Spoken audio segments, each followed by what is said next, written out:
মূল্যবান ব্যক্তি এই 25% থাকতেই আজকে আঞ্চলিক পরিষদ নিয়ন্ত্রণ করে রেখে দেওয়া হয় আমার এই 25% থাকতেই আজকে জেলা পরিষদ নিয়ন্ত্রণ করে রেখে দেওয়া হয় আমার আজকে অফিসে যাবেন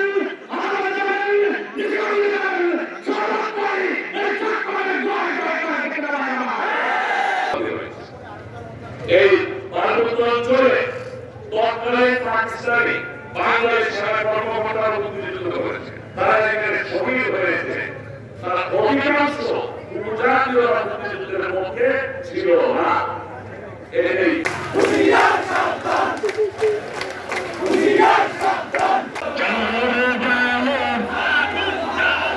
জনগণের আস্থানে